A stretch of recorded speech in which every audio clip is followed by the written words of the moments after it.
Welcome back to the Viking Clan. And today we're on Assassin's Creed Part 2 of the tour with me, of course. We're going to do Romans. So let's get this tour going on. It's going to be a short one, guys.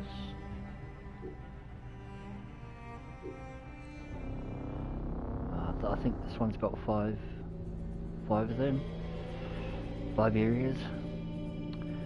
We'll soon see, but I'm really loving this feature of this game because as you know from the first video, from the first tour of Alexandria, lots jam-packed with heaps and heaps of information, factual information, stuff like that. So, you know, I mean, if you're a fan of Egypt, you'd love it. If you're not, watch it anyway. Do all those cool things for me. Share the video, like, subscribe. And let's get this tour going on to the Romans. Let's get it.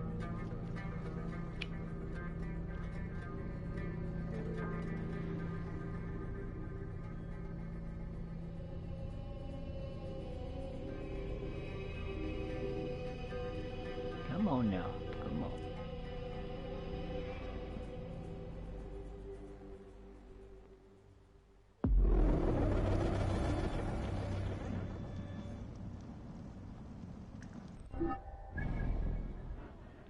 Tours we're gonna do.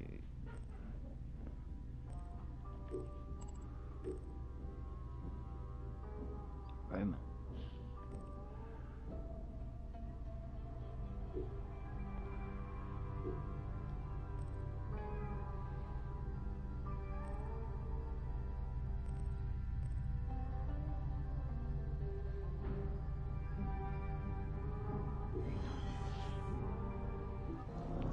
Hey, how you going? What's up? What's up?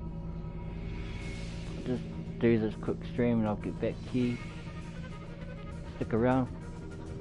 This is going to be called educational. People might learn from it. You know what I mean? Jokes. So we're doing Romans today on this tour.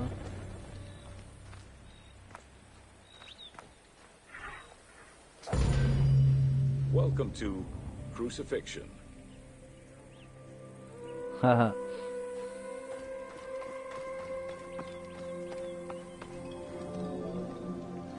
In terms of Smash the the like severity button. of Roman justice, Smash the like crucifixion was at the top of the list of corporal punishment, followed by death by fire and decapitation. The upper class considered crucifixion unworthy of their position. Those lucky enough to have Roman citizenship were also exempt from such treatment.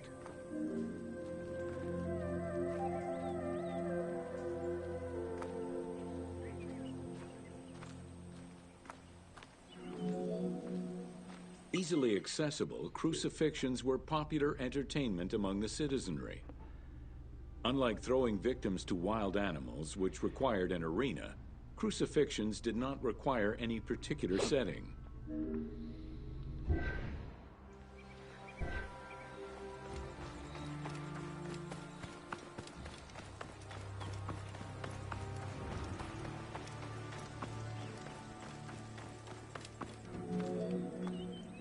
Those subjected to crucifixion were almost always slaves, traitors, and lower-class citizens.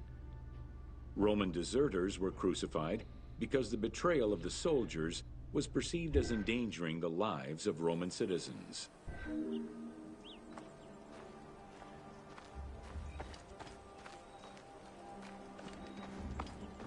Look at this dude, poor dude. Hate the Romans, man. What they stood for. In 71 BCE, a major slave uprising in Italia was repressed by the Roman army. This resulted in the crucifixion of 6,000 men, including their leader, a slave and former gladiator known as Spartacus.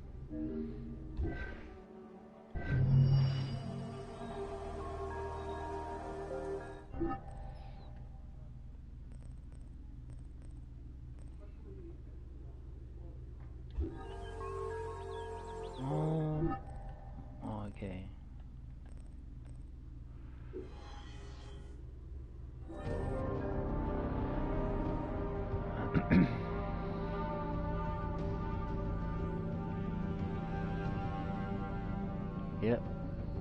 Oh, assholes.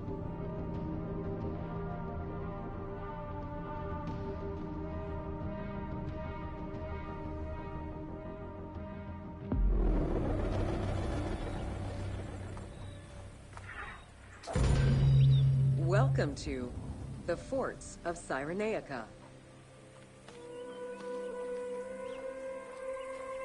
Hey, bro. You're lucky I don't have my sword, bro.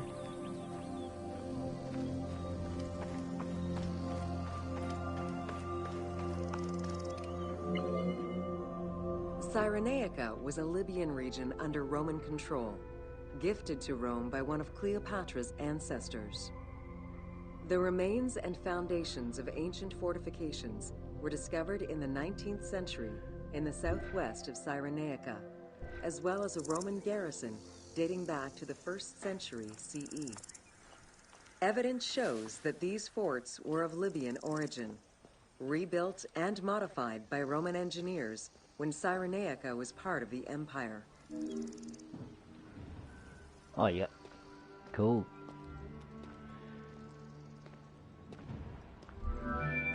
Yeah, leave the stream on. I'll get some Stone was the most airtime. commonly used Awesome. material to build forts in Egypt and Cyrenaica.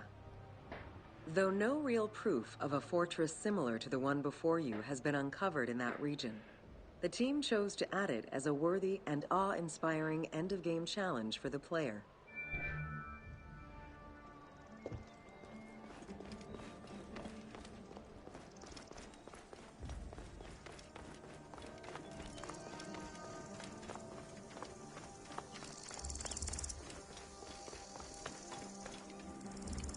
True. Is it bad? The forts of Cyrenaica were intended to prevent invaders from gaining access to the main route that led to the country's 5 most important cities. These forts were built close to coastal plains and deserts for added defense.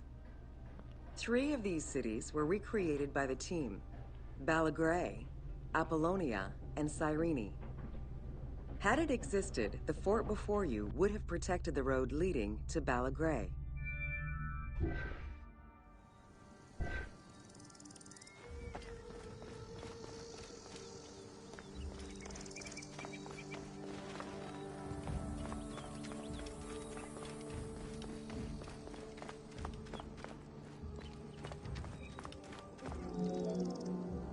Other than reference to an attack around 404 CE and a military reorganization by Emperor Justinian during the 6th century CE, we still know little of the Roman military presence in Cyrenaica.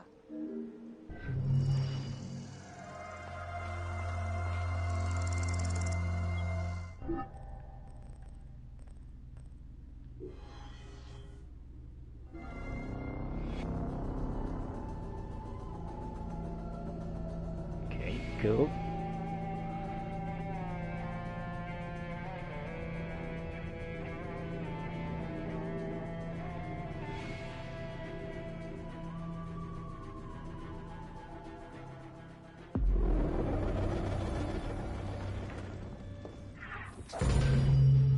Welcome to Roman aqueducts. Water management was taken seriously by the Romans. Cyrenaica benefited greatly from Roman administration with the construction of aqueducts and canals. The source of water varied depending on the location. Wow. Many aqueducts were built at the foot of the mountains, offering greater flow from the melting snow. Sure did.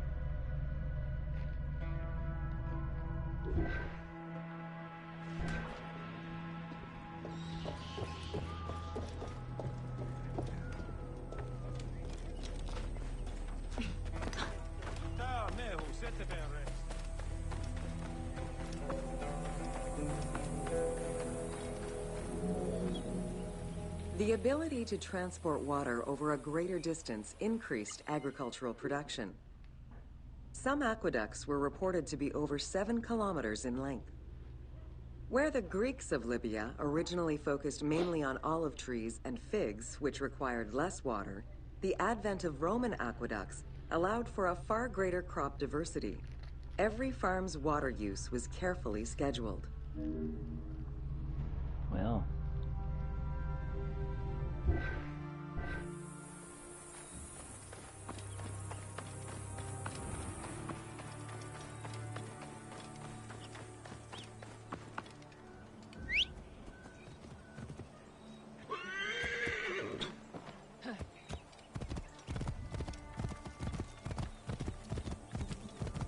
Pardon me.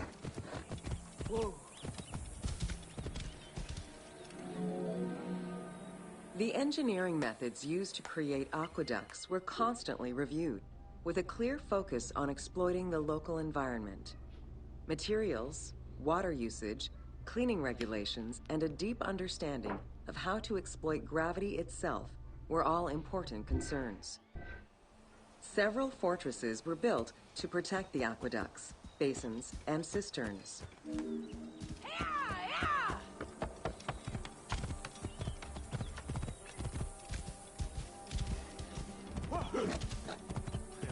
Whoa.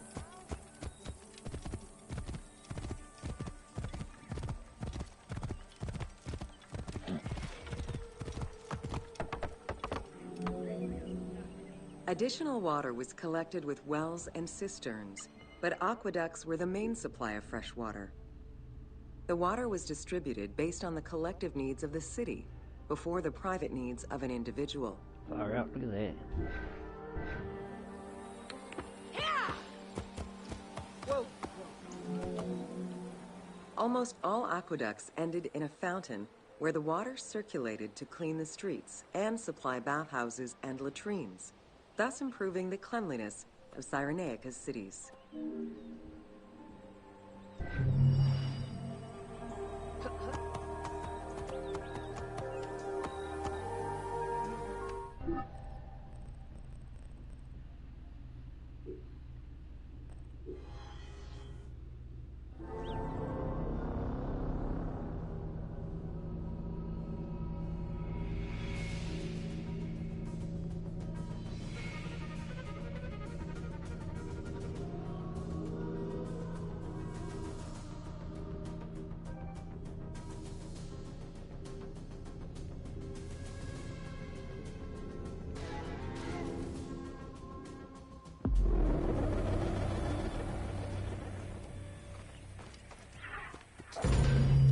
Welcome to Roman forts.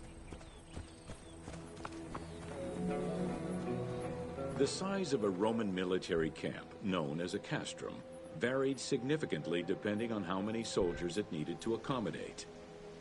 However, they all shared common characteristics in design and construction, such as this fort before you, located in Cape Chersonesos.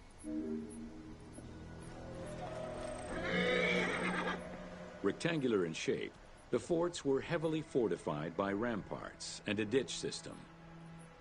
The walls were reinforced with parapets, essentially an extension at the roofline which allowed a protective barrier for patrolling soldiers. Depending on the availability of materials, some forts were built with stone, timbers, stacked turf, and particularly in the eastern part of the empire, baked brick.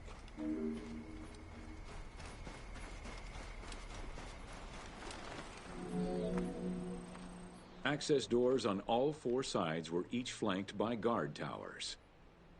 The commanding officer was positioned in the middle of the camp, giving him a clear view of the troops and the main gate.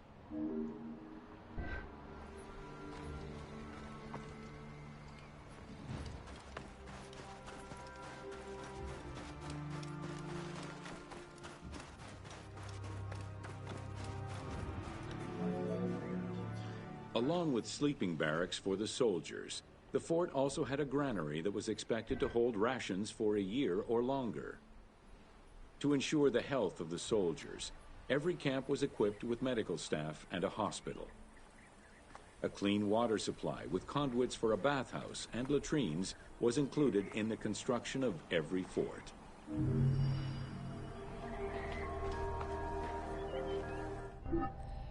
One more, guys, one more. And then we will do daily life. We'll do daily life tomorrow.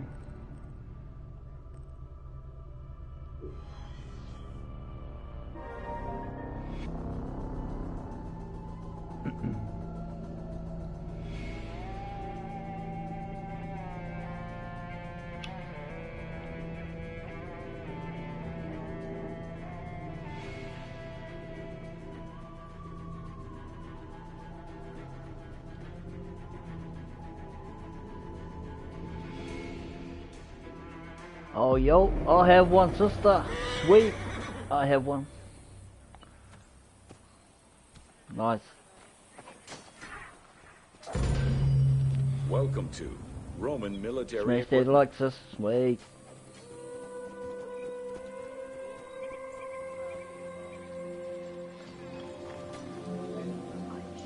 The strength of Rome was directly dependent on its military supremacy and fundamentally militaristic society. Regular citizens, comprised mostly of farmers and herders, joined to protect their land and families. In return for their service, members of this civic army were allowed to vote.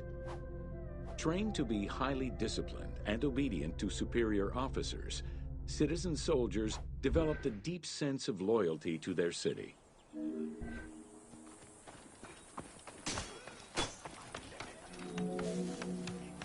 The quality of the armor of a Roman foot soldier was intrinsically linked to his social status and wealth. Chainmail was the most commonly used type of armor.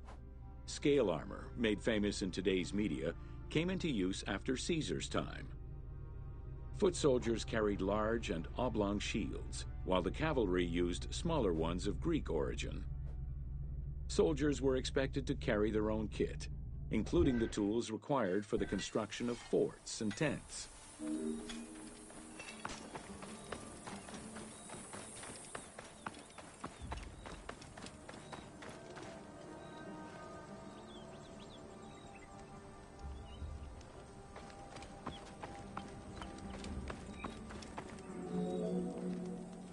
Roman soldiers used the same types of weapons.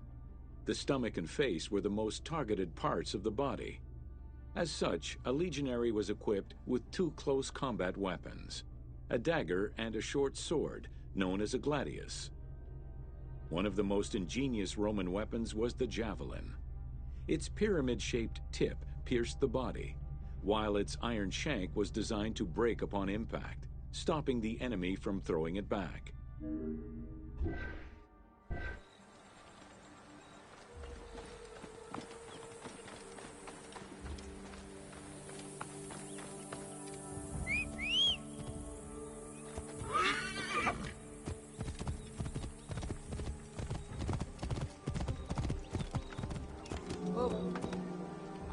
During their conquests, the Romans regularly transformed enemy technologies to add to their own formidable arsenal. After capturing a Carthaginian vessel, the Romans adopted its better features and constructed a superior fleet of ships. Adapting heavy artillery designs from Greek models aided the Romans in building catapults and ballistae. The latter became an iconic symbol of Roman warfare.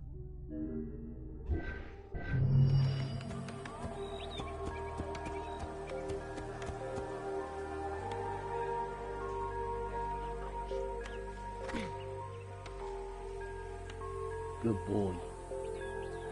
Alright guys, that is pretty much us for this video. It's a nice quick one, 20 minutes. So, we'll be back tomorrow with daily living. Daily life tomorrow. But in a couple of hours I'll be doing stream, a continuation of Hidden Ones. If you want to join me for that, that'll be awesome. So yeah, maybe a couple of hours from now. If you're hooked up with my Twitter, go and suss me out on Twitter. Yeah, 8 o'clock, boom, 6 o'clock right now. But until then guys, we'll catch you up and we'll do another tour tomorrow. So yep, the Viking is out of here. Catch you tomorrow guys, or later on tonight. Cool. Peace.